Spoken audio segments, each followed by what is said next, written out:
won the British Book Award for Debut of the Year. It was longlisted for the National Book Award and was a finalist for 6 other awards, including the Faulkner Award, the James Tait Black Memorial Prize, and the Los Angeles Times Book Prize. A New York Times Book Review Editor's Choice, it was named a Best Book of 2016 by over 50 publications in 9 countries and is being translated into a dozen languages. His new book of fiction, Cleanness, was published in January 2020 and was named an IndieNext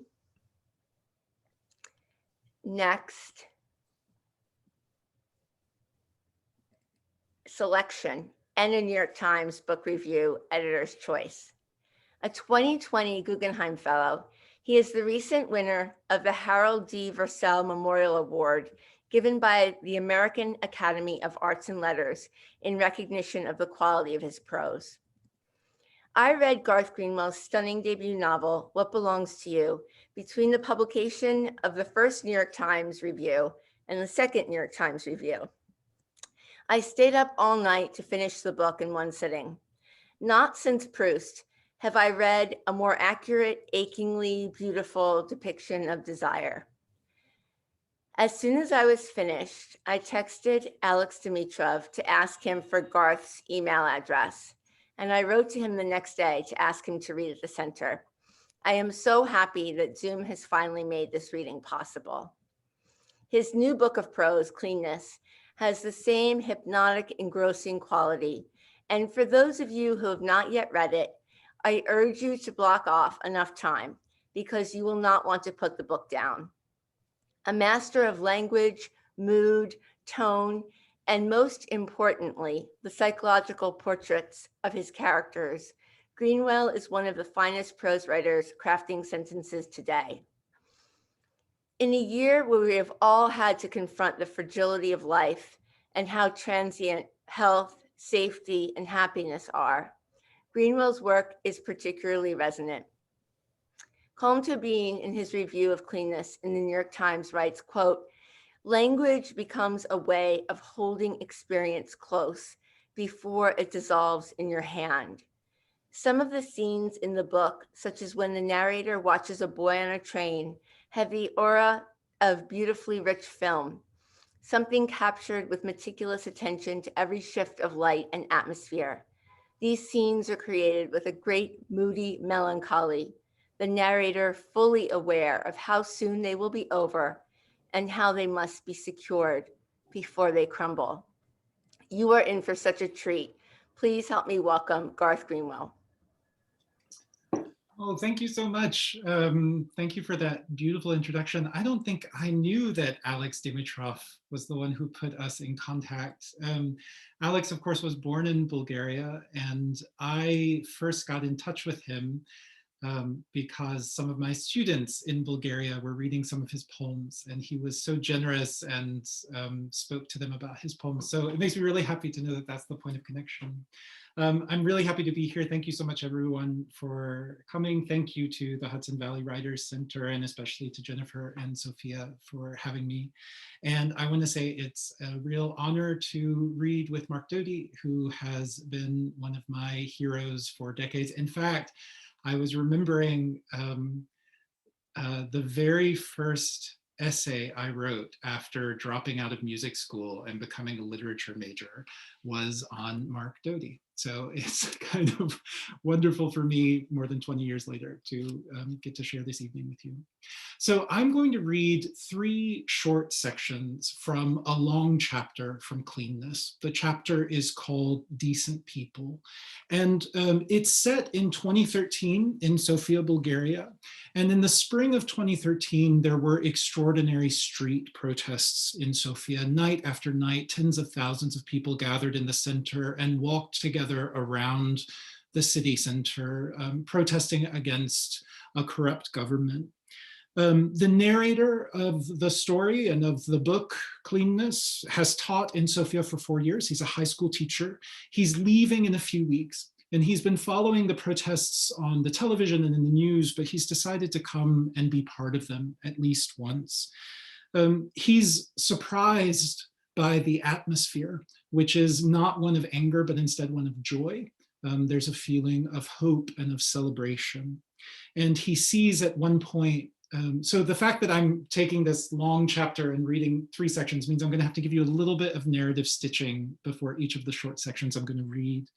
Right before this section I'm reading now, he sees a group of protesters marching, holding signs, on each of which there is the face of a canonical Bulgarian poet. And he thinks to himself that that is something one would never see in America. And it makes him remember a moment from his English conversation class in his high school, which he teaches, in which a student has just given a presentation about a video from the Bulgarian Tourism Board, so a sort of advertisement for people to come see Bulgaria. And it's a video that is full of images of Bulgaria's medieval greatness and also of folk music and of folk dancing. And after this presentation, when the student sits down, another student speaks up and says how much she hates all of this nostalgic bullshit. And she says that these images of Bulgaria that are from the medieval period and about sort of the 19th century, that they have nothing to do with being a Bulgarian today. And she expresses a very pessimistic view about the protests and says the reason that they will fail is that nobody knows what it means to be a Bulgarian today. And this gets people upset. So that's the scene. What does then, a boy asked, what do you think does tell us about Bulgaria now? And another boy said, Berbatov, the soccer star, which made half the class laugh and the other half groan. Nothing, my student said, raising her voice. Nothing does. That's our problem. That's why the protests won't go anywhere. We have no idea how to be Bulgarian in the real world. We have no idea how we should be. The temperature rose still further at this. A number of voices spoke at once, making noises of protest or skepticism. Come on, I heard, and gluposti, nonsense. And then my student started to speak again in defense. I had let the reins go too slack. Though I wanted to watch things play out, the conversation was too hot. A couple of students were looking my way. I needed to intervene. Poetry, I exclaimed, sitting up straight in my chair, which had the effect I wanted. They all turned to me, silent, less obedient than bewildered. I looked at them a moment, a kind of caesura, and then I repeated it, poetry, as though it were the obvious answer to a question, the answer they already knew. That's what poets can do, I said, poets and artists. They give us ideas to buy into, for whole countries to buy into. Like Whitman, I said, whom they had all studied. He was part of the 10th grade curriculum. My own 10th graders were reading him now, Song of Myself, and I found it was a different poem because of the protests, which became the context for our reading. Though I had read it dozens of times, I read it differently now. Think of what he wants to do in that poem, I said. And when the country was at war with itself, absolutely broken, he wants to make an image of America anyone can buy into. Like that miraculous section. And I used that word, miraculous. I was getting excited. I was getting swept up in Whitman as I always did. It was what I loved about him and what I mistrusted too, the feelings he could arouse that could swamp judgment. That section where all he does is name things. I said, well, not things, people. It's just a list. He wants it to include everyone. He wants to find a place for everyone. An equal place, I went on, though I was talking too much now, and a place in his affection, too. There are those wonderful moments he puts in parentheses, like a whisper, do you remember, where he tells us he loves the person he's just named. That's what he thought democracy was, I said, a poem that named things and made an occasion for you to love them. He wanted to stitch America up, I said. He wanted to break all the divisions down. There's only one time he does the opposite. It's in that same list where he puts a prostitute right next to the president. Do you remember? None of them did, but they were paying attention, less interested maybe in the poem or what I was saying than in my excitement, which they observed like some freakish natural phenomenon, I thought. There's a crowd making fun of the prostitute, I said, and that's the one time Whitman separates himself. He says, they laugh at you, but I do not laugh at you. And that's the problem, I hurried on. That's the problem with democracy, the danger of crowds. It's the problem with the protests too. How do you take a crowd and turn it into a populace? How do you take the voice of a crowd and turn it into the vox populi, the voice of a people? I glanced at the clock and saw that class was almost over. The bell would ring soon. People have to come together without losing their ability to think. Whitman calls it a thoughtful merge. The whole idea of democracy depends on it. And look, I don't think a poem can do what he thought it could. He wanted his poem to be America like magic. He wanted his poem to fix everything that was wrong with the country, which was a lot, I said, trying to lighten the tone, which still is a lot. But what he did was to make an image of America that still feels like something I want to buy into. It still feels like the best image of ourselves.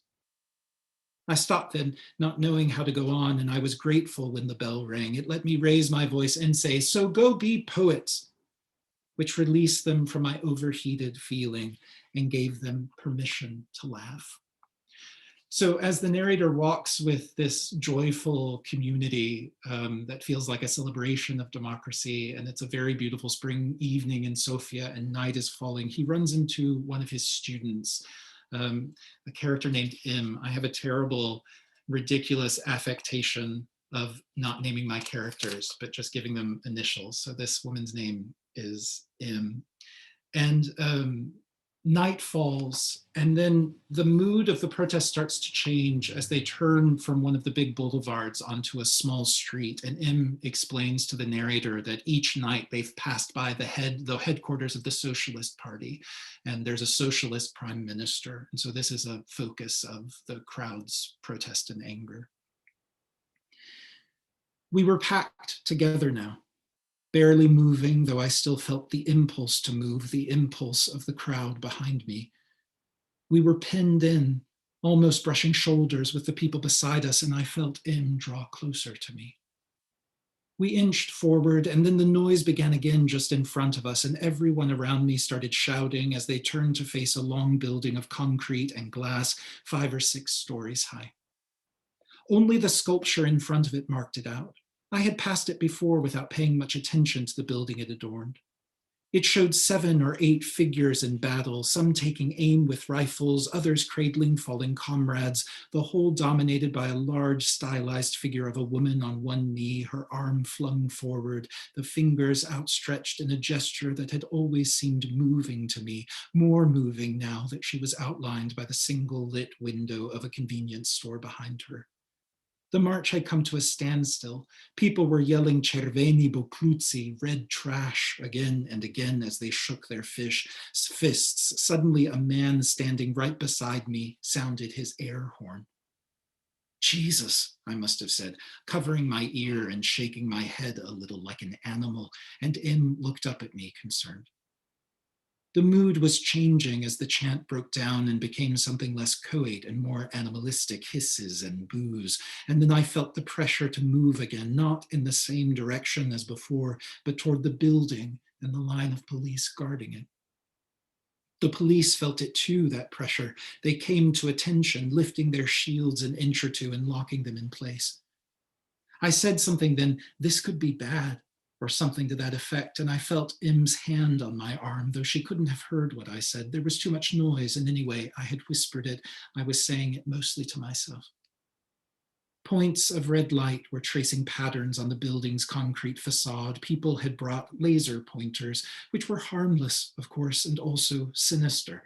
They aimed them like the laser sights of rifles. The sound of the crowd grew louder, that inchoate sound, formless and primal, inhuman, hardly animal now, but primordial, phonic, like a sound the earth would make. It wasn't an animal sound, but it elicited an animal response, or did for me anyway, a fear that would have made me run had there been anywhere to run to, that instead made me grow very still. At the front of the crowd now, facing the police, 6 or 7 men in Guy Fawkes masks had suddenly appeared. The masks seemed like an invitation to violence, to commit it or be subjected to it, and I thought I could see the police they were facing lean forward as if to meet them. There was the sound of glass breaking, a bottle thrown over the heads of the police, and almost at the same time, a weird crackling and sudden fluorescence of flat red light. Someone behind us had lit a flare, and in response, the noise died down as if everyone had taken a breath. But the pressure I had felt didn't dissipate. In the suspension of our breath, it mounted and became unbearable, demanding release. And though we didn't quite move, it was as if everyone leaned very slightly forward, a wave on the brink of cresting. We hung fire. That's what it felt like. That phrase from 19th century novels I had never quite understood. I understood it now. Whatever happened, I would be swept along with it, whether I wanted to be or not. What I wanted was irrelevant. In the light of the flare, I saw a policewoman's face, a young woman, hardly older than M. Behind the plastic visor, her eyes flicked from right to left in fear. And then, just as I felt myself lean further forward, propelled not by any will of my own, but by a larger will ready to spring, from the very back of the crowd, a man began to sing.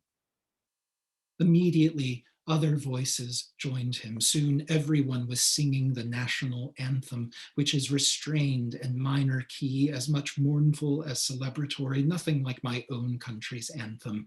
And it was as if the crowd relaxed into it. The pressure that had built dissolved, the song caught it and dispersed it. The police relaxed too, leaning back again. The crowd began to move. The fear I had felt became relief. And then, as we turned the corner, something like joy, which I saw reflected on Im's face and on the other faces around me. Everyone was smiling again, beneficent, a nation again. That was what I felt, an ideal nation. Im goes home, and the narrator, the march is petering out. The narrator is walking with the last protesters towards a hotel where he's going to meet a friend for a drink. And he sees someone he recognizes. At the beginning of the march, he sees a small group of LGBT activists, a couple of whom he knows. Again, annoying letters. The ones he knows are named M and K. And M is an important activist and the leader of this group. And he says hello to them, and then they part. But he sees them again, and this is the end. There are grassy areas along that part of the boulevard, little gardens set back from the lights of the street. And so I didn't see S and his friends at first. They were gathered some distance from the pavement. A woman was standing and waving her arms above her head. That was what caught my attention. And as I approached, I saw that S was sitting on the ground, leaning into K, who had both her arms around him, and that he was holding something to his face. They had piled their signs in the grass beside them, what was left of their signs. They had all been torn to pieces. What happened? I asked the woman who had waved me over, and she answered in English. Some asshole showed up, she said. Some of those assholes in masks, they grabbed our signs from us and they hit S, she went on. When he tried to stop them, they knocked him down. All these police, and none of them did anything, she said. They're assholes too. When we went to find them, they said they would send someone, but that was 20 minutes ago. They don't care what happened to us. We've been calling them, but they just keep telling us to wait. She motioned to a man standing to one side who was gesturing with his free hand while he spoke quickly into his phone. I'm so sorry, I said. Do you need anything? Is there anything I can do? But she shrugged this away. Does S need a doctor? I asked. Should we take him? But he cut me off. Nay, he said loudly, not moving or lowering his hand from his eye. He was pressing a bag of ice to it, I saw now, and the woman shrugged again. The cowards, the woman said. They were here and then they were gone in their stupid masks.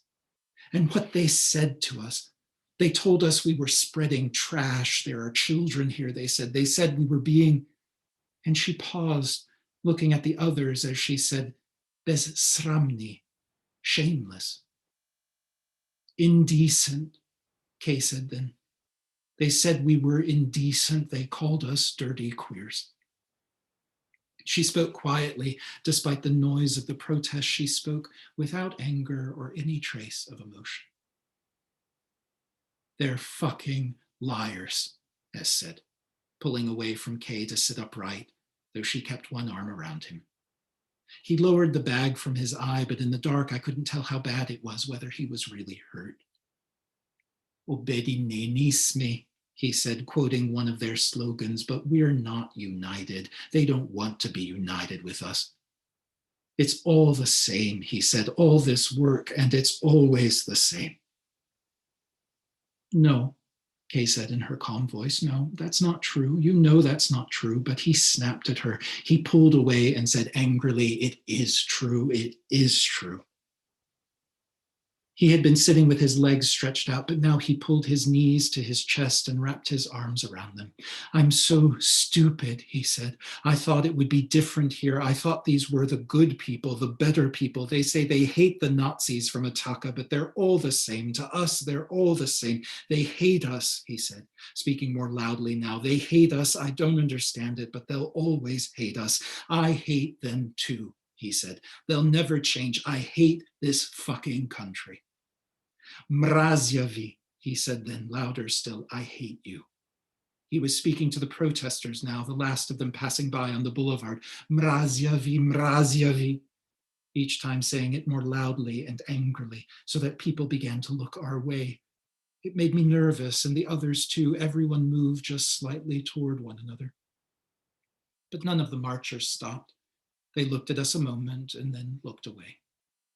Kay kept putting her hand on S's back, and he kept shaking it off. He didn't want to be comforted. Mrazyavi, he said a final time, almost shouting it, and then his voice caught. He lowered his forehead against his knees. He let Kay put her arm around him then, and after a moment he leaned back into her and returned the ice to his eye. I looked at the others, who were sitting on the grass in silence, the woman who had called me over, the man with his phone lowered now, not pressed to his ear. Whatever conversation he had been having was over. All of them seemed as helpless as I felt. They all kept their distance from S. Only Kay was any use. She kept holding him with both her hands again, rocking back and forth a little and murmuring to him in Bulgarian.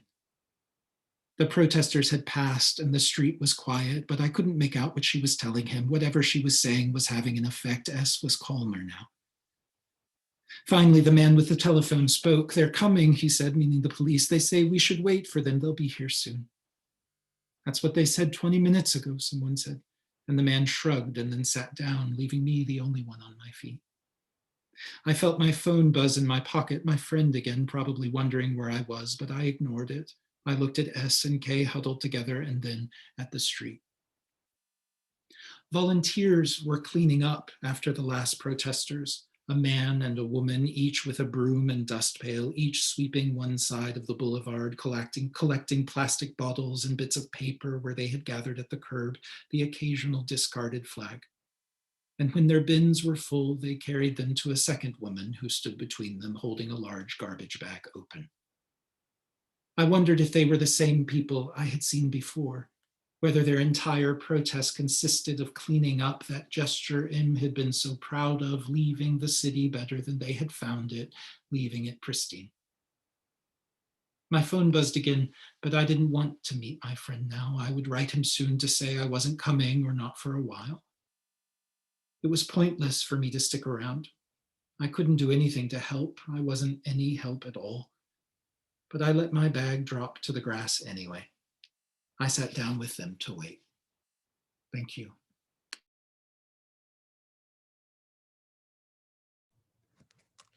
Thank you so much, Garth. That was wonderful.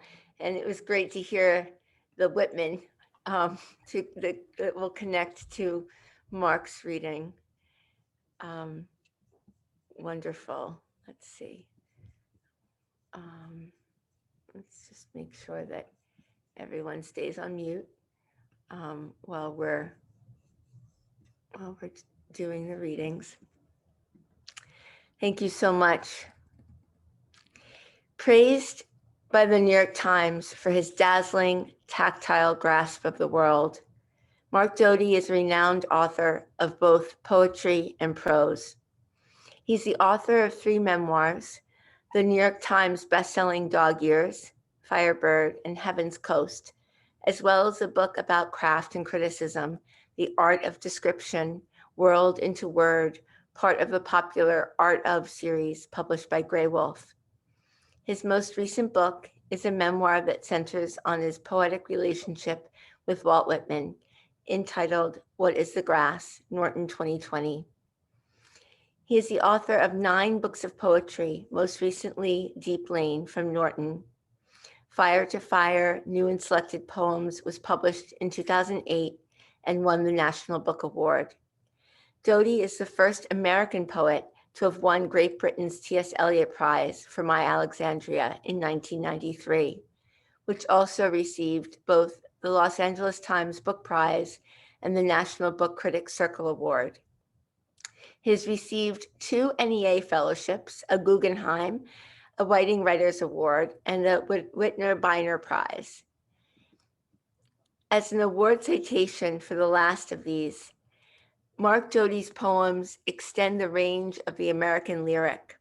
In 2011, he was elected a Chancellor of the Academy of American Poets, and he's also a distinguished professor at Rutgers University.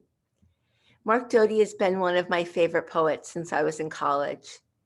His poem Brilliance was the poem I chose to hold in the hospital while giving birth and to recite every day for 8 weeks while getting radiation. I have sent links of his poems to more people than I can count, and I always teach his work in my classes. One of my favorite readings of all time was his keynote address at the Westchester Poetry Festival a few years ago, where afterwards he sat next to me and listened with such attention to the student readers who wrote brave and vulnerable poems in response to his work that they had studied in the weeks prior. This empathy and capacity for feeling that I witnessed in person is everywhere evident in Doty's poetry and his prose. His genius is being able to show us the profound wonder of life by describing what loss feels like as well. In his long poem, This Is Your Home Now, he writes, "The men I have outlived await their turns, the fevered and wasted, whose mothers and lovers scattered their ashes and gave away their clothes. 20 years and their names tumble into a numb well, though in truth, I have not forgotten one of you. May I never forget one of you, these layers of men arrayed in their no longer breathing ranks." It did not surprise me at all when I learned that Mark Doty was writing a book about Walt Whitman and what his work meant to his life. Whitman's quote, "I am the poet of the body and I am the poet of the soul," could just as easily be applied to Mark's work.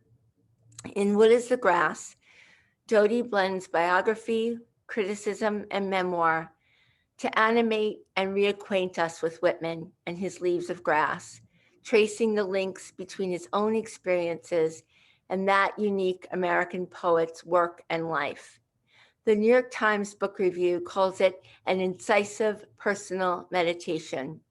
It's out now in paperback and is a must-read for anyone who loves Whitman or who loves Mark's poetry, probably both. Please help me welcome Mark Doty.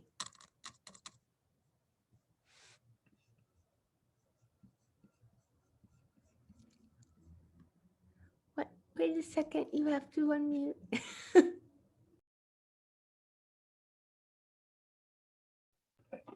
Thank you, Jennifer. That was a very moving introduction, and I'm very grateful for it, as well as for your work in working with the Hudson Valley Writing Center. Regional literary centers are a pulse of life in American writing, and it's so crucial for writers and readers, and thank you for that. May it wait, may it continue, and may it flourish. So I was also really moved by Garth's reading, a beautiful evocation of the teacher talking about Whitman's work. And that one description struck me is exactly right, that Whitman wants to write a poem with a name for everything so that we can love it, indeed, so that we can embrace the multiplicity and fullness of the world. This book, What is the Grass? Walt Whitman in My Life, is a weird hybrid, admittedly. It is partly my own story as a reader, my own story as a gay man. It is partly bits and pieces of Whitman's biography and thinking about the story of his life, his culture, the world in which he lived. And finally, an attempt to do justice to some of his great poems by reading them closely and sort of holding them up to the light. you know, when you read something extraordinary, what's your first response? You want to give it to somebody. You want to say, look at this. And with poems of that caliber, I think, look at this aspect of it. Look what this poet has accomplished. So the book comes in many bits and pieces, and I'm going to read you just a little chain of bits, which I hope will give you some sense of it. We'll start out in Camden, New Jersey, when I made a visit to Walt Whitman's house there. That afternoon, in the cluttered house on Maple Boulevard, it was hard to feel any sort of vitality transmitted forward. Whitman's family had left nearly all his possessions in the house, too many mementos of the public life, stuff that might have gone into the scrapbook or attic of an older poet wanting to be reminded of who he once was. Before you hear too much of a snarl on that comment, be aware that I have many such boxes myself. I moved from one scrap of paper to another, feeling my interest drift. I heard the raucous banging from the street, the yawps of kids, the skittering pop of firecrackers outside. It was high summer. After all, why linger in the archive? Pages grown yellow in the warm amber leaking through the window shades. If you want me again, the poet had written, look for me under your boot soles. What could be the point of wandering here among these dry bits of evidence, looking for what? Then, on the topmost shelf of a glass display case, what I'd never have expected, a stuffed bird, a bit dilapidated, but poised and alert as taxidermy could manage, a deep, pleasing green. A conure, maybe, a lorikeet, some kind of small parrot. He looked cheerfully and expectantly out of the world forever, from a wooden box sealed with a pane of glass of its own, as though he were the occupant of a construction by Joseph Cornell. His eyes were glass, the liquid originals long lost to time. Firmly dead as he was, maybe all the more so for having been made immortal, he was nonetheless the first sign of the actual life lived here. Intimate moment, breathing air. I hear the little fellow's no longer on exhibit. A friend who'd gone especially to see him told me the bird had been moved to storage or sent off for restoration, moldering perhaps after all those years. I stared into his box. I thought of him climbing up a wool-sleeved arm toward Walt's shoulder where he could sit there above the famous open collar. Then I did something I imagine we all do far more than is usually acknowledged. I slipped out of myself for a moment. I was looking through the eyes of that green friend when those eyes were still living gel. I saw the pinkish, wrinkled skin of a robust old man's neck right before me, comforting, and suddenly I could smell his warm skin, dusted with talc from his bath. Does seeing an apparition come with a responsibility, gift, or summons? What might this echo of Walt Whitman want of me? There may be many answers to that question, but I begin with this one, the same thing he wanted from us when he was living, company. I mean that seriously. What poet ever addressed his readers so often and so directly? A digital scan of his work reveals that the single word most used in his poetry is not the I we might have expected, but you. The spiraling, edgeless song of myself, his first great poem, ends, I stop somewhere, waiting for you. He waits for us because his poem requires us, because it is no ordinary poem in the usual sense of an aesthetic object, complete in itself. It is a poem, a remarkable one, but it's also a call to change our way of seeing self and others, a persuasive text that aims to revise our understandings of the most basic things. The poem wants to accompany us in the direction of awakening. If it were written by practically anyone else, it could seem monumentally arrogant, the product of an ego without bounds, but Whitman instructs us that I am not contained between my hat and my boot soles. This is the evidence of a self without limit, and such a self must include, by nature, you. You are included from the beginning. Why be surprised then if a long dead poet appears on an August afternoon, freshly bathed as he liked to be, and you catch a glimpse of his living body through the eyes of a companion bird he loved? If you, through some quirk of presence, are even allowed the scent of his warm, just powdered skin.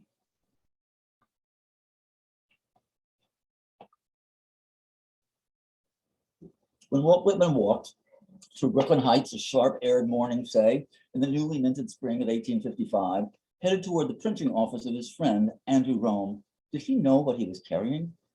I like imagining him, a large, roughly handsome man who appears older than his 35 years, the sense of purpose in his stride more pronounced as he approaches the shop at the corner of Fulton and Cranberry, an intersection that no longer exists, since the two streets were reconfigured in the 20th century.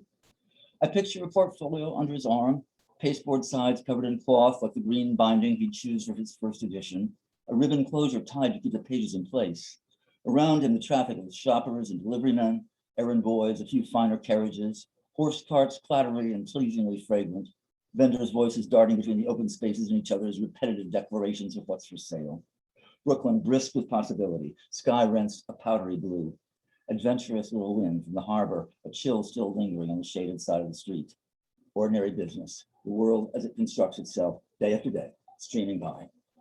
Do his steps quicken or slow as he draws nearer the printer's door?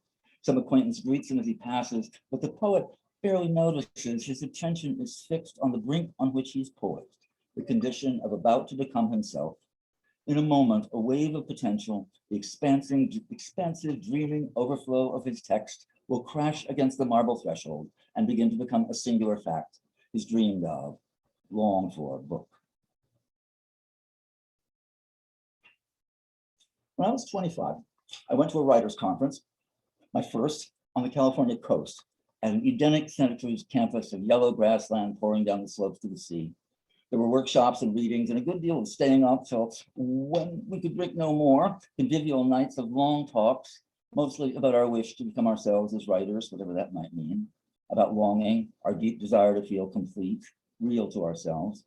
I made a raft of friends, a lean and intense fiction writer trying to find her way inside a novel that eluded her, the West Coast editor of Playgirl, a joyful, Zoftig beauty who wore metallic caftans and shared with me delicious, slender little cigars. It was 1970. I was still married and secretive about my longing for men, but I had a mad crush on a warm, bearish man whose every gesture seemed to spread sweetness and notable delight, like the Playgirl editor. He occupied space with notable pleasure in being a body. Toward the end of the gathering, he told me in an embrace flushed with wine and heat that if he hadn't been having an affair with the woman across the hall from my room, he'd have been with me. That would have been possible. I was dazed and so happy with the idea that such a thing could have happened that I honestly didn't mind so much that it hadn't. There was another set of events too, richer and stranger. The poet William Everson, the elder animating spirit of the place, who had once been Brother Antoninus, the Dominican monk who renounced the order to pursue both art and pleasure, offered a series of meditative lectures, a loosely structured performance over several mornings called The Birth of a Poet. At an hour on the early side for apprentice writers, still groggy, we would troop down the hill toward a space deemed conducive to inwardness. Could it really have been called the Kiva, or have I invented that, the way I have invented Walt Whitman's wide awake stroll in that splendid Brooklyn spring? Everson himself was Whitmanic, streaming white hair, generous beard and eyebrows to match. He wore old jeans and a shearling vest over his white shirt, fleece turned inward against the coastal damp, the leather beaded and sketched in dark lines with animals and stars. It had been given to him, he said, by his friends among the Kiowa. In one of the two pockets in front resided a smallest bottle, a pint of the Jack Daniels he would not be without. Much of what he said, I've forgotten. Certainly he described his spiritual vocation, how the calling to the monastic life and the calling to poetry were in fact the same thing, perhaps misheard at first, understood differently over time. He talked about Robinson Jeffers, the great poet of that coastline, a fierce and lonely man with a touch of granite both in his profile and in the chill around his heart, who lashed out at his own species and wrote of beautiful hurt hawks because he could not bear the pain we inflict on one another or the injury that must have been done to him. As great poets do, he found a way to transmute the personal wound into something larger. His rejection of human company became a way to love stone and wind and time, the great elemental forces made visible on the bluff in Carmel, where he built his own stone tower of a house. The surf and stones of Big Sur, if not larger than time or quite outside of it, were of a scale commensurate with the ages. I used to think I could never take pleasure in imagining the earth after the Anthropocene, but as the damage we've done grows clear every day, I find myself in greater sympathy with Jeffers' position. His poems take comfort in the world going on without us, our petty scrawlings on the face of the planet, all swept away. Even stone towers? Probably. Like Whitman, Everson was also a printer. He told us about his printing press, the cold metal of it, the way setting type brought one closer to the body of a poem. How he'd made an edition of Jeffers' poems, each copy housed in a case of Monterey cypress. Into the cover of each he'd inlaid a polished square of granite from Tor House itself. Many sips of whiskey between all this, pauses while Everson waited for the next thread to come, a little shuffling, circling dance, and coughs and pacing a sip of whiskey, and in a while a new direction emerging from the last. Here's what he said that I've never forgotten. The movement of the soul is vertical, he claimed, descending into the world. And when we become incarnate, as Christ, the model of the human form, did, then our vertical motion intersects with time, with the horizontality of the temporal world. When a book is made, then, the life of the maker is nailed, as it were, to the intersection of those two lines. In the book, he said, the self is fixed, made concrete. The book is the intersection of the soul and time.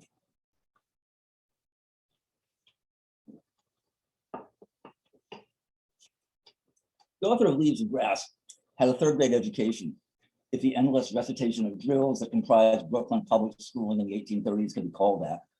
At 11, the age around which many boys of his era began to work and learn a trade, he apprenticed to a printer. In the years before the publication of his book, he'd work as a printer and journalist, an itinerant school teacher in small Long Island towns, a bookseller, a carpenter, a builder of houses. Had he died before that curious, oversized first edition of Leaves of Grass was published, it's unlikely we'd ever have heard his name. You'd think something in the early work of Walt Whitman would suggest the intelligence and scope, the sly wit and visionary luminosity of the pages stacked and wrapped in his ribbon portfolio. When he made his agreement with Andrew Rome, he was 35 and his publications consisted of a handful of forgettable poems, a larger quantity of windy prose, editorial pieces, melodramatic short stories, an urban mystery, and a cliched temperance novel. There's nothing at all to make you suspect that this man will write a decent poem, much less reinvent American poetry. He would pay to publish his book, write many of the reviews of it himself, sell precious few, if in fact any copies, and then go right on to publish a second edition. Who'd have thought it would be a book that we have never finished reading, or that students in Bulgaria are reading as part of their literary curriculum? One that would be translated into every language in which poetry might be read, a book people scattered around the globe are holding at the moment you read this page. One he never finished writing, but simply revised and expanded until it was stretched some 30 years later into a lumpen thing, almost beyond recognition. A book of presumption and daring, expansiveness and wild ambition, one with a few antecedents, yes, but nonetheless startlingly original, unlike anything that had ever been written before. Where on earth did it come from?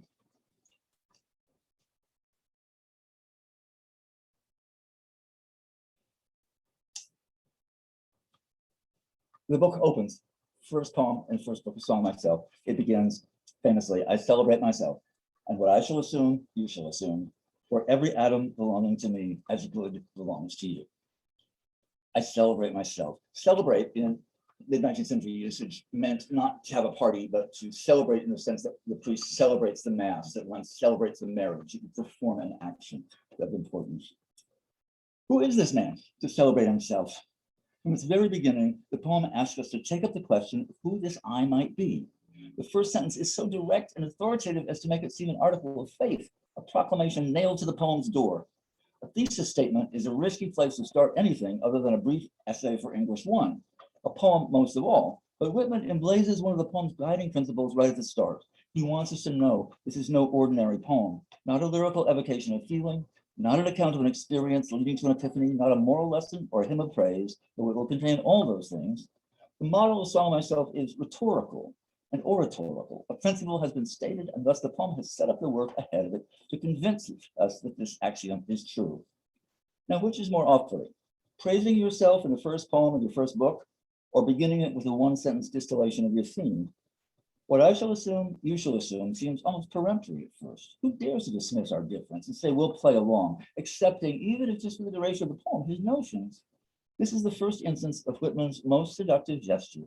He asserts that the speaker knows something we do not, although its realization is available to us, and he will lead us toward it. He likes giving us a glimpse of our future. I will be even with you, and you shall be even with me, he writes a few lines later.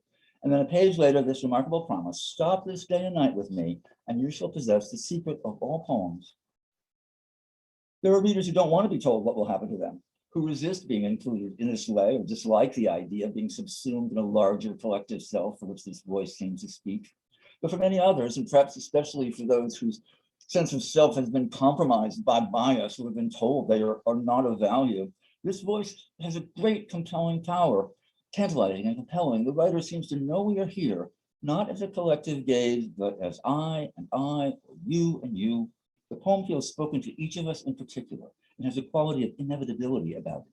Stop this day and night with me is an invitation to respond now, at the moment you read that phrase. And it continues with promise and prediction, and you shall possess the origin of all poems. This poem, speaking from its continuous present into our moment of attention, seems always to know that you, its reader, are there. You will not go unseen. Every atom belongs to me as good belongs to you. Atoms, of course, belong to no one. Our atoms come from the furnaces of long gone stars and swirled in galactic clouds. They crash through the limbs of enormous reptiles and fountain up the vascular stems of huge trees. They were Xerxes and Catullus, Nefertiti and Mother Ann Lee. Neither is stability to be found in the short run. Breathe in, breathe out, drink, sweat, eat, excrete, or porous. And as in the instance of the spinach discussed earlier in the previous chapter, the boundary lines our preconceptions teach us are real. The boundary lines our preconceptions teach us are real are, with a sudden shift of perspective, hard to discern. Whitman's aim in his greatest and most characteristic work is the restructuring of reality. He intends to rewrite our sense of what subjectivity is, or at least wants us to acknowledge that the reality we already experience doesn't conform to the traditional separation of subject and object, which is something more like the flux of being his poems portray. He is out to rewrite ontology. His assault is a friendly one, but frontal nonetheless. Okay, I'm going to end with one last little bit.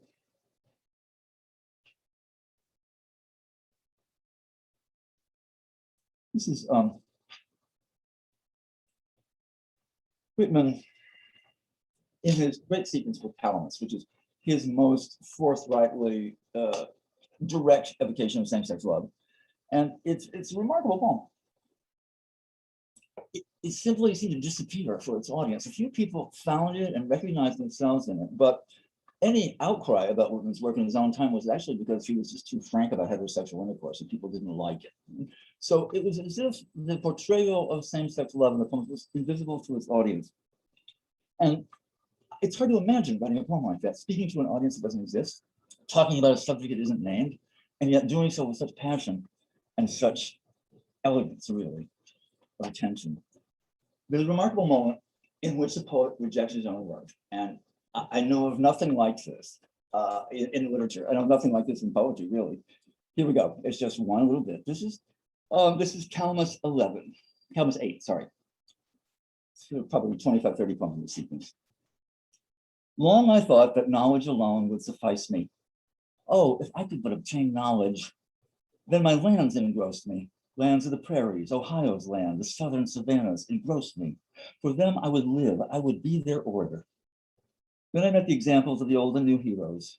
I heard of warriors, sailors, and old dauntless persons, and it seemed to me that I, too, had it in me to be as dauntless as any, and would be so. And then to enclose all, it came to me to strike up the songs of the new world. And then I believed my life must be spent in singing. Now that's the Walt Whitman we know, the one who will sing the songs of the new world. That's why we have a Walt Whitman service area in the Jersey Turnpike, why we have a Walt Whitman Mall in Huntington, Long Island, why there's a Walt Whitman Bridge in Philadelphia. That singer of America. That's as clear of a statement of his vocation as we can imagine. But he continues. And this poem, interestingly, is one sentence. This is the second half of the sentence. But now take notice, land of the prairies, land of the South Savannas, Ohio's land. Take notice, you Canuck Woods, and you Lake Huron, and all that with you roll toward Niagara, and you Niagara also, and you California mountains, that you, each and all, find somebody else to be your singer of songs. For I am your singer of songs no longer.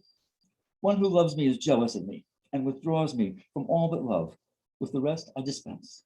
I sever from what I thought would suffice me, for it does not. It is now empty and tasteless to me. I heed knowledge and the grandeur of the states and the example of heroes no more. I am indifferent to my own songs. I will go with him I love. It is enough for us that we are together. We never separate again. Now, it's perhaps not a surprise that Whitman put that poem in one edition of his book and then threw it away. He could have never published it again.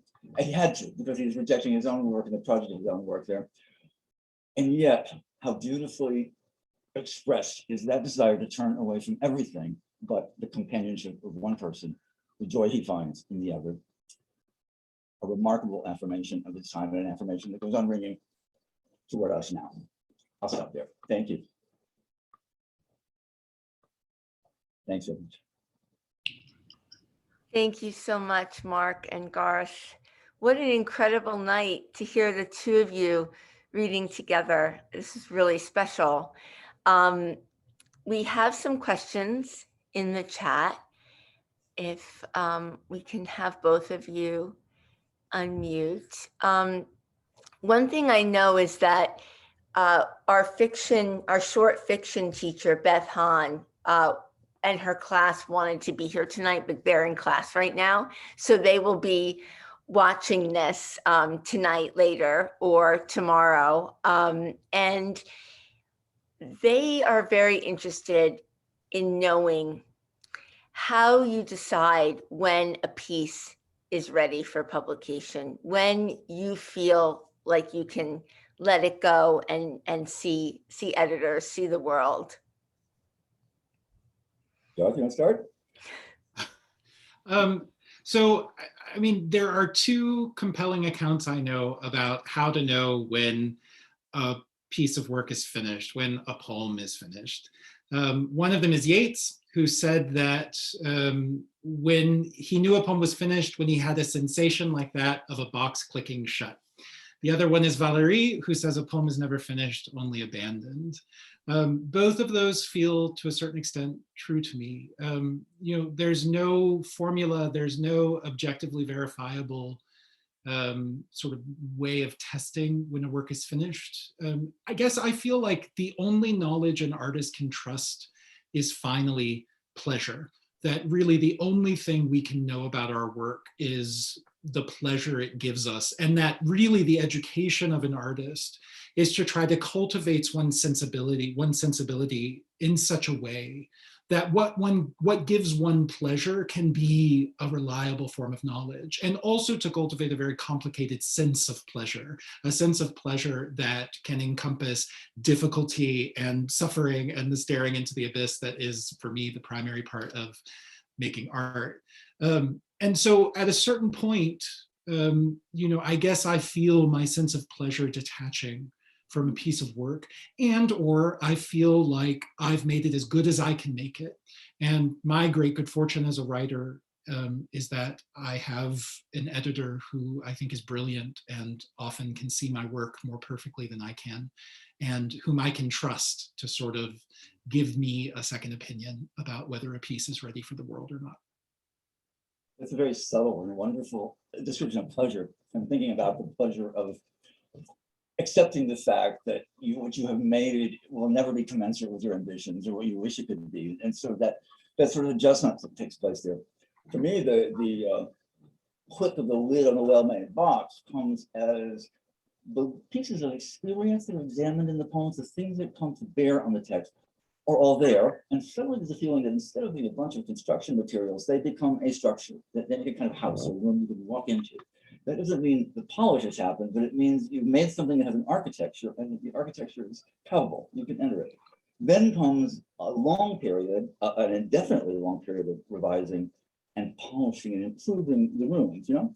And that is the place where I think at some point you abandon it. You perhaps are no longer bothered so much by that sentence, which has always troubled you, or that image which seems slightly off. You get that right, but there's always something else. And I think we wind up, rather than spending a lifetime over perfecting a structure, we release it so that we can make another one.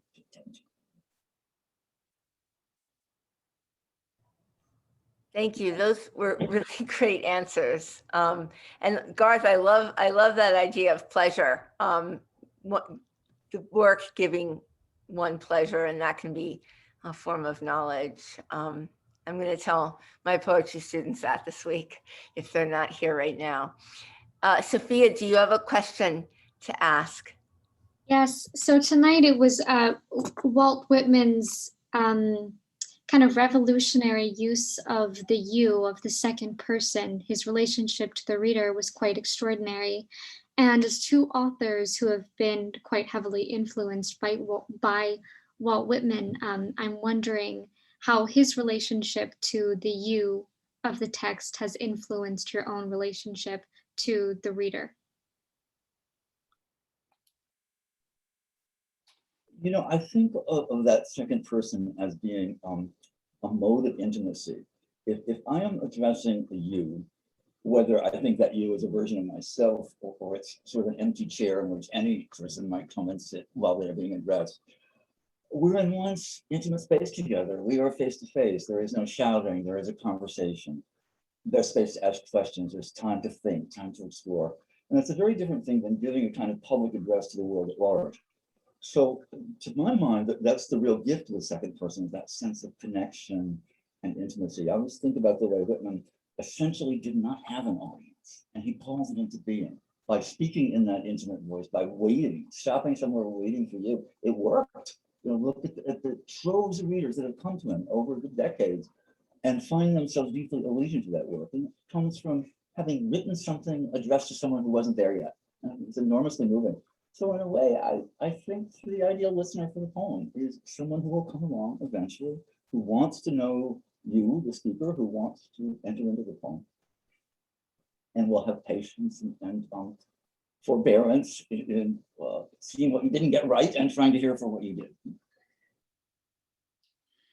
Yeah, so I mean, Whitman is so important to me for so many reasons and in so many ways, and he's so fundamental to the way that I think about my own life, my relationship to the erotic, and my relationship or my sense of how the erotic relates to the question of sociality itself, the question of how we are in relation to one another.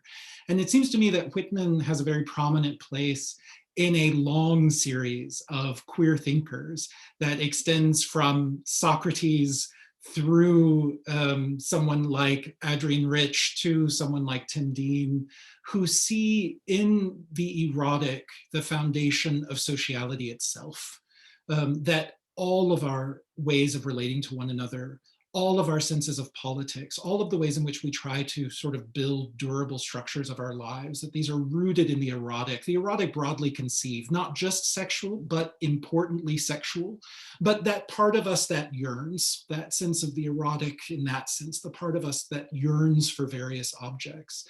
And, you know, I often say that my first education in art was in music, because I, as a public school kid in Kentucky, a choir teacher heard something in my voice and introduced me to opera. And that was how I was able to imagine a life that could accommodate me as a kid in the pre-internet American South. But the truth is that even before music, my real first education in art was cruising, was in the extraordinary erotic forms of sociality that gay men have created, and that offered me my only access to queerness as a kid, and certainly my only access to queerness understood as anything other than shame, understood as something that could be the basis of pleasure, something that could be the basis of community. And Whitman is our great poet of cruising.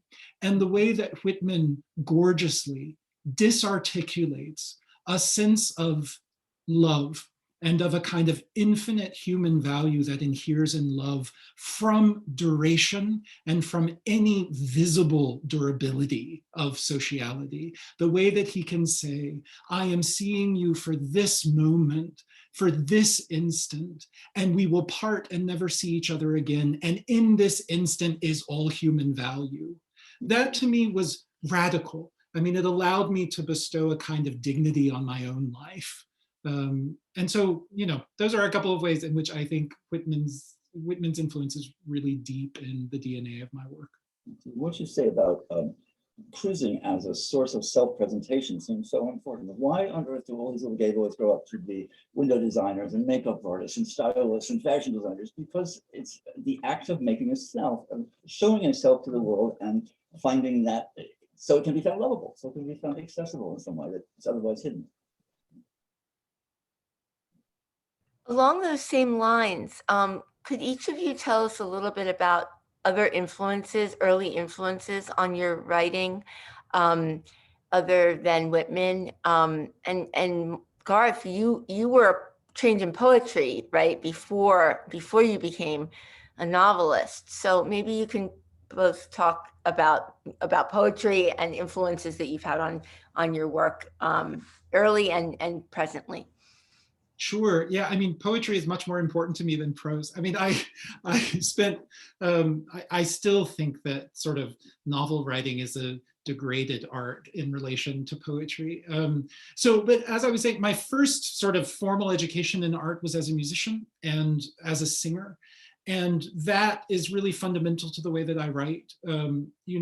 Discovering, I mean, I think the way that I approach sentences has everything to do with the kind of bel canto training I received as a classical singer, and also a sense of the materiality of language. I think when you're a singer, you have a sense of a way in which the sounds of language fill one's body. I mean, operatic singing is a fairly athletic thing, and it does engage the whole body. And that sense of physicality of individual word, but also the physicality of syntax. I mean, I think opera is an extraordinary education in the emotional potential of suspending language and time, taking a few words and singing them over great distances.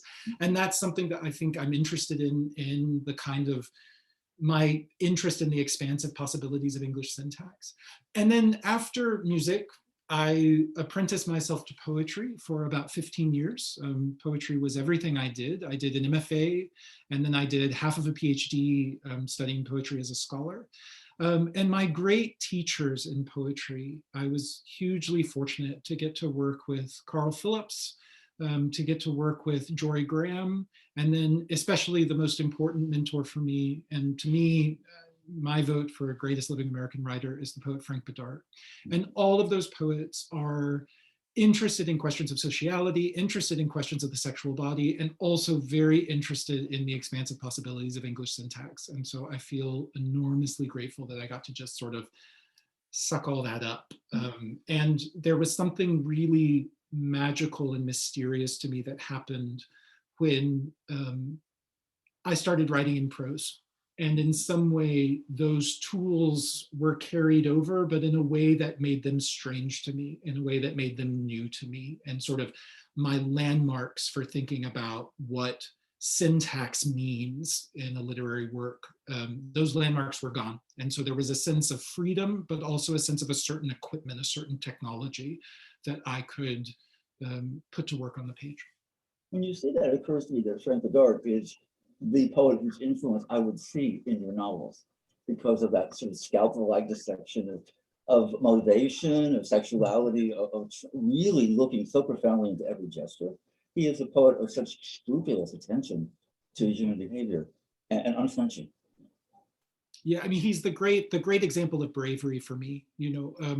Anytime anyone sort of says to me, oh, you're courageous for writing this kind of scene or that kind of scene, it's just utterly bewildering. And that's another, I feel hugely grateful that my literary education was in poetry, because the American tradition in poetry starts with Whitman and Dickinson, who are great poets of the queer sexual body. And it would never occur to me that one could not write these things, because I studied with Frank Bedard, who is utterly fearless in his approach to subject matter. And I feel really grateful for that. I did not experience Whitman as an early influence, because being a child of the 1960s, I was taught Whitman as a nationalist poet. And so I thought of him as the great patriotic graybeard. And I really, although I could read him and recognize some beautiful lines, I just had no use for him. So I wound up absorbing his influence, or approaching his influence indirectly through Garcia Lorca and through, well, I guess I would say E. Cummings, surprisingly enough, that kind of imaginative freedom, a sense that beneath the language in those poems, and in Blake, who I also loved, and by the way, who Whitman read, although we don't know when exactly in his career, you could feel something happening beneath the language, like there were depth charges in those compressed little poems of Blake or Lorca's beautiful songs that were not translatable into prose, that there was some kind of pure poetic image that drew me, that magnetized, that demanded the reader's assent in some way. And I love that. I felt like it was a liberation from denotative language, that the way that we talked reinforced something about ordinary life that kept us stuck in a reality, or a way of describing reality that just seemed dull and had the life drained out of it, the energy drained out of it. But that energy was restored by language that could behave that way.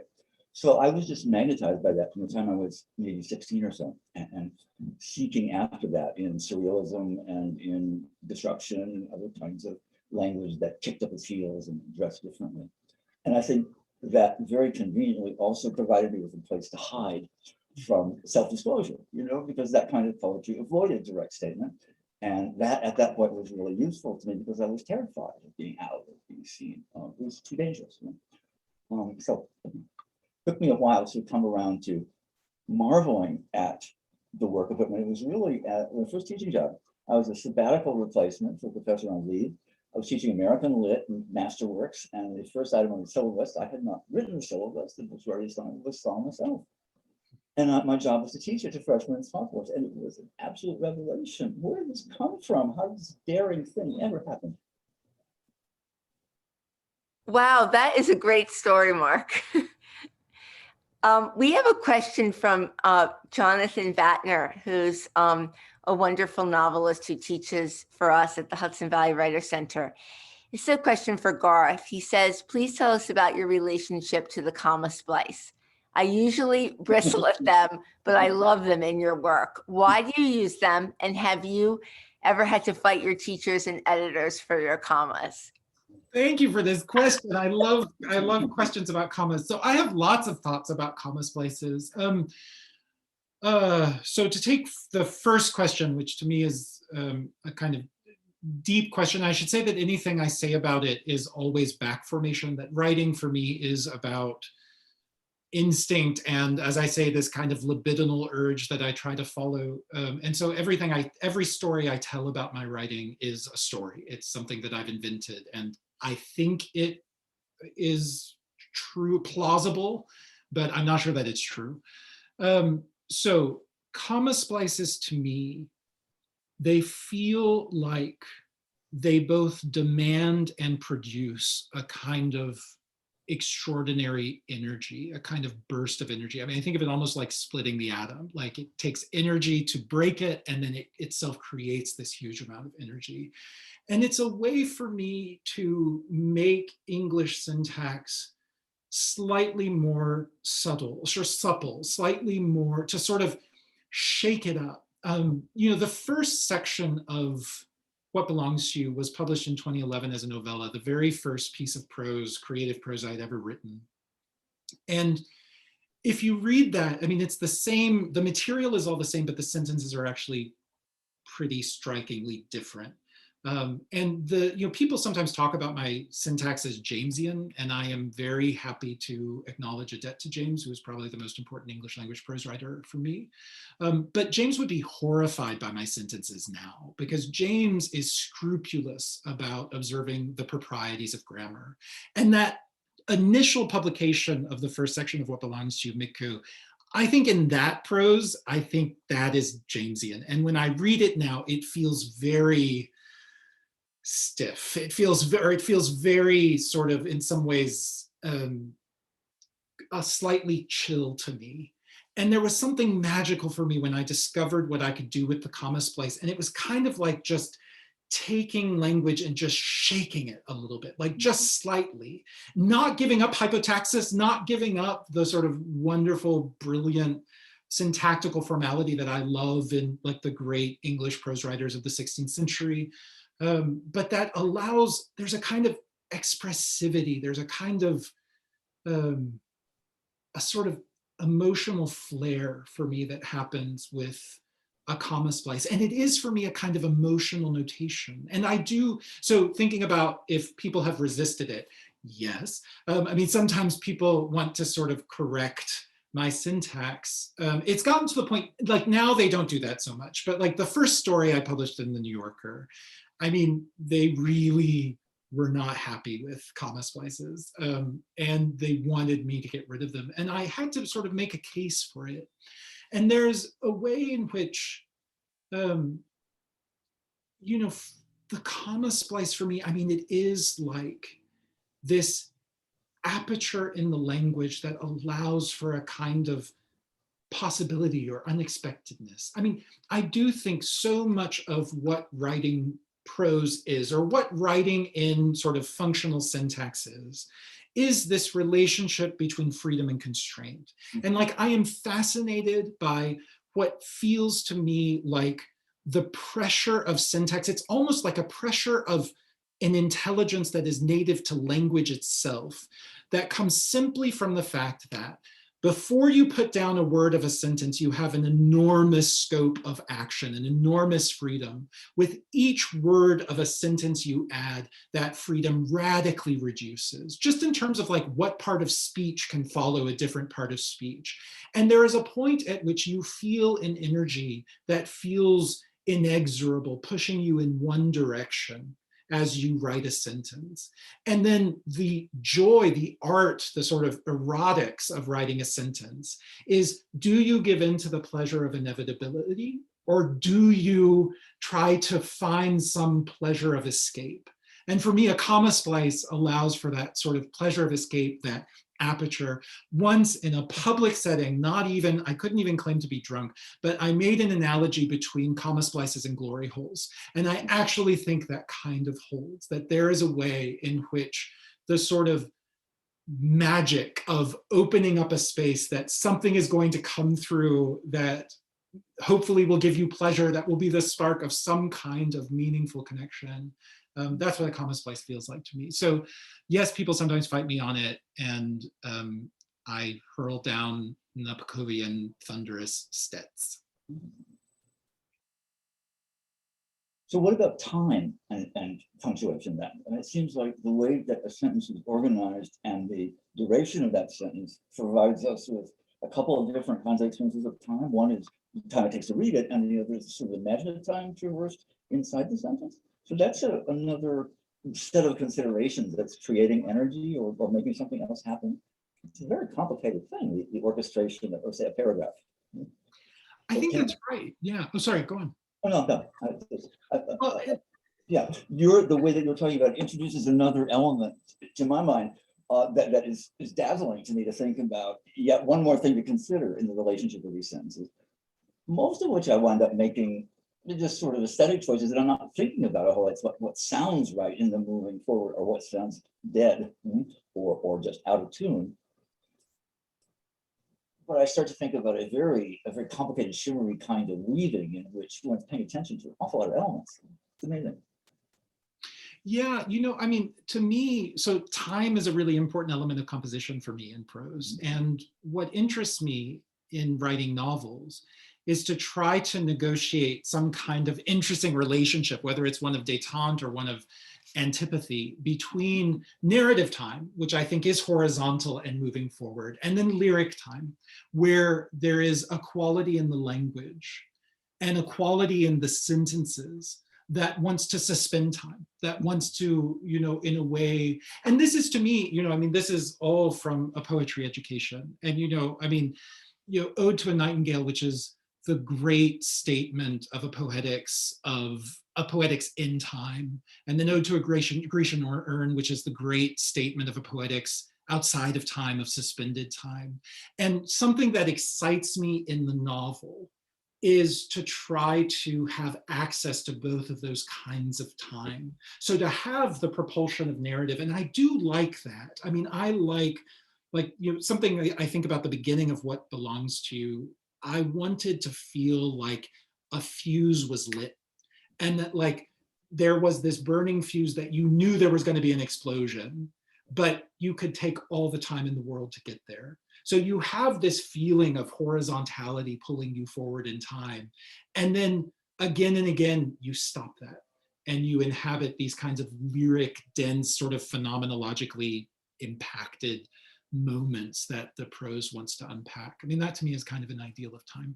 It's a wonderful analogy for the way time and expectation can work in a poem too. That from the beginning, there's that sense of pressure and a destination.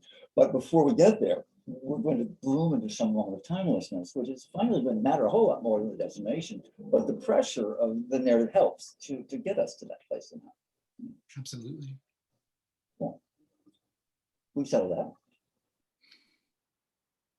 Wow, this conversation is so amazing. Thank you both so much for these thoughtful responses.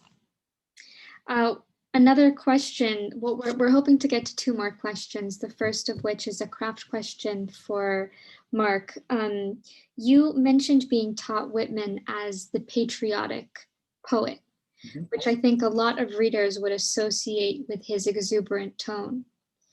And I know that you've gotten a lot and been influenced a lot by Whitman, but your work is often considered to be melancholy, to have kind of the opposite tone of a lot of Whitman's work.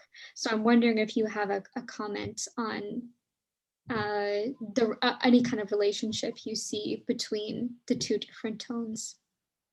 Well, I have always, this is sort of an almost embarrassing confession, really. I think that my driving urge as a poet is one of, is in search of a kind of redemption. I want to take whatever I am presented that I struggle with and find some way to affirm a portion of it or find a place within that struggle that where I can stand up and embrace the world. I can't bear the thought of having to settle for a kind of darkness or a cynical stance that says, you know, life is suffering and that's all we're going to get. So for me, the melancholy, or what may seem like the melancholy, is an attempt to acknowledge the fact of limit, which the fact of pain, it's most especially, you know, the fact of death, and to say, okay, if everything that I love is going to die, if it's all going to be gone, if everything that I ever cared about will vanish, what is there in that that I can say yes to? And I think that that place exists, or that point of view exists, if only on a kind of momentary ledge you can stand on before the next disappearance, but it's real. And so I actually don't think the poems are melancholy. I think they're exuberant attempts to locate a position of a kind of embrace of the world, you know, an acknowledgement of reality that does not sugarcoat anything, but allows one to embrace what can be embraced. I'm so glad to hear you say that, because I immediately thought that was wrong, the idea that your work is melancholy. I mean, I think of celebration as being at the heart of your work. And there's something very moving to me in the fact of kind of facing up to finitude, facing up to darkness, and finding a reason to say yes to life, which for me too. And I mean, I think art needs to face up to darkness. And I admire so much art that is willing to plunge into the abyss. Like Frank Bedart, I think for 50 years has been plunging into the abyss and, you know, climbing out and telling us what he found there. And I think that is a kind of, like, it's very unfashionable now to talk about the artist as a kind of heroic figure. But to me, I think that is a kind of heroic service, because when you go into the void, you never know if you're going to come out. And yet, I feel very much like what I want, what I seek from art is something that is never propaganda for life, like something that never lies to me about life, but that gives me a reason to say yes to life, if only because someone has made this thing in the face of what they're facing. Or constructed a beautifully exact model of their struggle. You know, that in itself, that's a marvel. I remember when my first prose book, Heaven's Coast, was published. It's a memoir about the illness and death of my partner in 1994. And I ran into a guy on the street a while later whose book club had read the book. And he said, oh, you know, it was basically, could you write something more cheerful next time? I wanted to deck him. No, no, the gesture that book makes is, to my mind, far more important and valuable. I'm not blowing my own horn, I'm just talking about the fact of writing a book that is real than any kind of false consolation, you know? Yeah. Or tepid cheerfulness that avoids the difficult. Yeah, I mean, it's just a fundamental mistake about, I think, about how art really can be useful to us. You know, I get that too. People saying, why can't you write, you know, why can't you write books with happy endings? Why can't you write? And I just think, but, you know, and why can't you write something? Why do you have to write about shame? Why can't you write something more affirming? And I just think, you know, that's just fundamentally wrong to think that there's this one-to-one connection that sort of, we need the subject matter of a work of art to sort of mirror it as some fantasy we have of affirmation. Like, that's not how art is useful to us. Not even art, I don't think. You know, it's something, it's a lot. Yeah. So that, let me knock that question out, okay? That said, I mean, I understand that there's plenty of what one might identify as melancholy in what I write because of that attention to darkness. You know, there's a place in, I think it's in my book Dog Years, we talk about what can you love without seeing its shadow? You know, can you tell the thing from its elegy? what we love is so temporary. We ourselves are so temporary that it's hard to not be aware of disappearance and movement. And so, yeah, that isn't always something we want to look at, but it is something we desperately need to look at. And maybe it's just a matter of proportion, when you do one thing and when you do another. I'm also happy to praise, the dogs and the roses and the horses. That I love. Yeah, it reminds me of what Alice Oswald said about her work, touching on these moments of grief, that she doesn't think that it's because she's morbid. It's because she thinks that she's actually looking at all of the ranges of experience so that she can affirm as well. Yes, I think of my friend who said a dog is a pact with grief. Same thing, do you want to give up the joy of living with a dog and having, that creature who's bounding into the present every moment because it's an agreement to grieve? Of course not. Love is worth it. It sure is, especially with dogs. Absolutely. So one last question. What are each of you working on right now, or what's next for you, if you can talk about it? Oh, I'm working on a book of poems. It's been taking quite a while. Because the Whitman book was a huge project over the course of some years. Because my last book of poems, Deep Lane, was very inward looking. It's a melancholy book. It's a dark and witty book. And I am now writing poems that have, without constantly choosing this or consciously choosing this, poems that turn outward. They're much more socially concerned. There are people in them very interested in inequity, in the life of this city during the pandemic, in which, because so many people were removed from the scene, the other people were incredibly visible. So people who had no place to go were the people that you could see and hear on the streets of New York. And those experiences have imprinted themselves on the poems that I'm writing. And it's a strange, I don't know what I'm going to do with it, because I have those poems, and there's also a bunch of love poems, and they don't seem to have any place to be together. So I have to figure that out the next year or so. Yeah, I mean, it's a good question. What am I working on? There are 3 books that I want to write, and in some, they're all kind of in suspended animation. But I mean, I am working on a novel, and then I'm working on a book about writing sex and about the place of sex in literature, and what sex can do. So, are they on hold because you're so busy with the new book that's just come out, or are they on hold? Is it more a state of being? Yeah, it's a state of being, and also,